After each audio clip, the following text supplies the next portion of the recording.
भारत की सबसे बड़ी आईटी कंपनियों में से एक टीसीएस में क्या धर्म परिवर्तन का धंधा चल रहा है या केवल सोशल मीडिया पे चल रही अफवाह है। आपने अभी तक लव जिहाद सुना होगा, लेकिन अब एक नया जिहाद सामने आया जिसे कॉर्पोरेट जिहाद नाम दिया जा रहा है। अगर आप इस पूरे मामले को गहराई से समझेंगे तो आपके पैरों के नीचे से जमीन खिसक जाएगी कि ये मामला कितना बड़ा है और कितने बड़े स्तर पर जाकर ये लोग इस प्रकार का जिहाद चला रहे थे। दरअसल महाराष्ट्र के नासिक में टीसीएस का एक बड़ा ऑफिस है। टीसीएस आईटी से जुड़ी एक कंपनी है, तो इसमें लगातार हायरिंग की जाती है। हायरिंग की इस प्रक्रिया से ही कॉर्पोरेट जिहाद की शुरुआत होती है। लेकिन यह सब पता कैसे चला? दरअसल एक महिला ने एफआईआर दर्ज कराई कि उसका यौन शोषण हुआ है और कंपनी में उसके साथ गलत व्यवहार हुआ है, लेकिन पुख्ता प्रमाण के बिना टीसीएस जैसी हाई प्रोफाइल कंपनी पर हाथ नहीं डाला जा सकता था। नासिक पुलिस ने इस पर एक अलग प्रक्रिया अपनाई और ऑपरेशन श्री राम के नाम से एक गुप्त ऑपरेशन आरंभ किया। नासिक पुलिस ने ऑपरेशन श्री राम के रूप में 7 महिला पुलिस कर्मियों के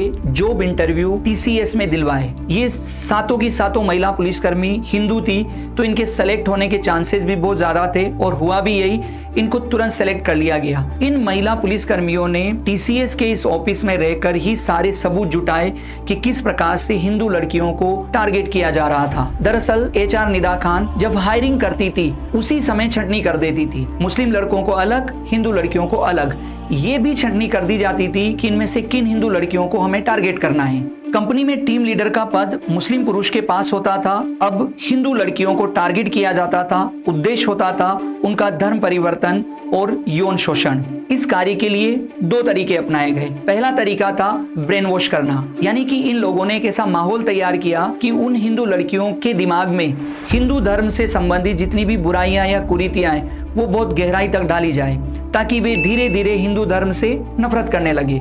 और दूसरी तरफ ये किया जाता था कि इन लड़कियों को इस्लाम की जो खास बातें, अच्छी बातें वो बताई जाती थी। जिनका ब्रेन वॉश होता था वो आसानी से इनके सिद्धांतों को अपना लेती थी। नमाज पढ़ना, बीफ खाना जैसे क्रियाकलाप तक उनके द्वारा किया जाने लगा था। दूसरा तरीका अपनाया गया डर और दबाव का तरीका। जिन महिलाओं का या जिन लड़कियों का ब्रेन वॉश नहीं हो पाता था उनके ऊपर दबाव बनाया जाता था। उनको मानसिक और शारीरिक रूप से प्रताड़ित किया जाता था। सैलरी काटने, प्रमोशन नहीं करने और जॉब से निकालने की धमकियां दी जाती थी।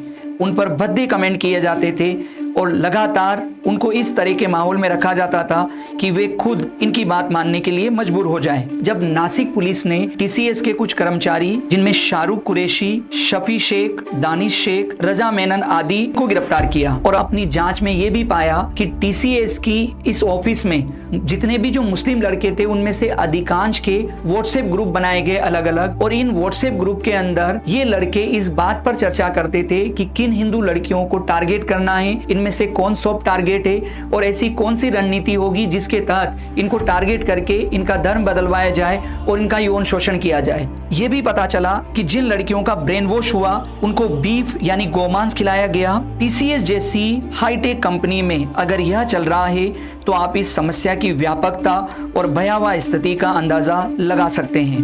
अपने धर्म का प्रचार करना और इसे ज्यादा से ज्यादा लोगों तक पहुंचाना, इसमें कुछ बुराई नहीं है, लेकिन इस प्रकार से उच्च पदों पर बैठना, फिर हिंदू लड़कियों को टारगेट करना, उनका धर्म परिवर्तन करवाना, उनका यौन शोषण करना, उनका ब्रेन वॉश करके उनको बीफ खिलाना, ऐसे कार्यों से ना तो 72 हूरें मिलने वाली है और ना ही जन्नत। लेकिन एक बात तय है, यदि पकड़े गए तो जहन्नुम और जेल दोनों में जाना तय है। इस प्रकार की घटनाएं हमारे समाज के लिए भी एक प्रकार का अलार्म है। प्रकार की घटनाओं से जागरूक हो, स्वयं को और स्वयं के परिवार को इस प्रकार के जो जिहाद है उससे बचाए और अपने परिवार को सुरक्षित रखे।